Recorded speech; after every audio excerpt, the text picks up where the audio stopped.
सीमा की शादी को 2 सप्ताह हो गए थे, पर अभी तक उसके पति राकेश ने उसे शादी का सुख नहीं दिया था। राकेश रोज़ रात को कमरे में आता और सीमा से दूर हटकर लेट जाता था। सीमा राकेश की ऐसी हरकत से बहुत परेशान हो गई थी। वो कितने सपने लेकर ससुराल आई थी, उसके सारे सपनों पर पानी फिर गया था। एक दिन सीमा ने प्लान बनाया कि वह कुछ ऐसा करेगी जिससे राकेश उसे मना नहीं कर पाएगा। राकेश को अपनी ओर आकर्षित करने के लिए उसने छोटे छोटे कपड़े पहन लिए। रात को जब राकेश कमरे में आया तो वह सीमा को देखता ही रह गया और सीमा के करीब आकर बैठ गया। सीमा को लगा आज उसका प्लान कामयाब हो गया है। सीमा भी राकेश के करीब होकर चिपकने लगी। तभी राकेश ने उसे झटके से दूर कर दिया था, पर आज सीमा हार मानने वाली नहीं थी। सीमा के अंदर आग इस कदर लगी हुई थी कि आज वह राकेश को हर हाल में हासिल करना चाहती थी।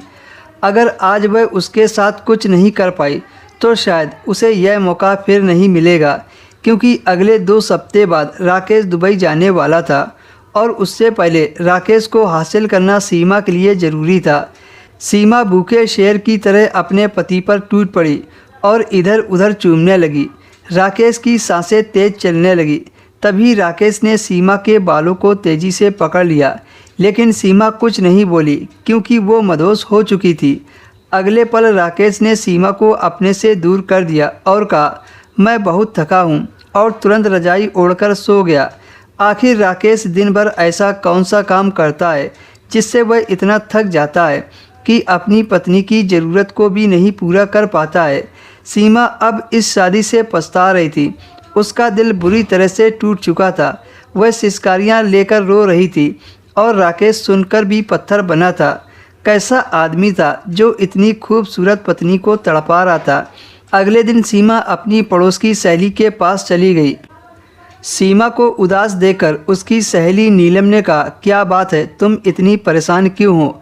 पति से झगड़ा हो गया है क्या? तुम्हारे चेहरे से पता चल रहा है कि तुम इस शादी से खुश नहीं हो।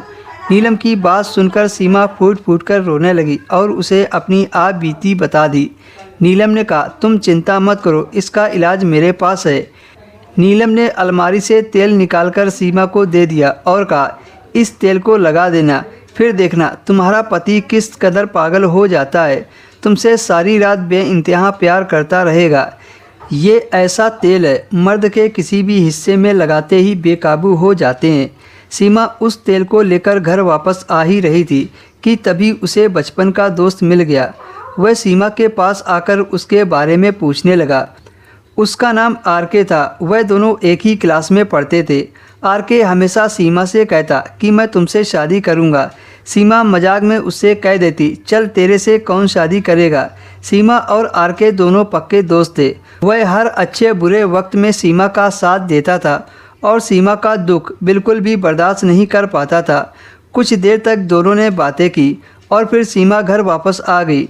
रात को जब राकेश घर आया तो सीमा ने कहा, आप बहुत थक जाते हो, आज मैं आपके पैरों में तेल मालिश कर देती हूँ।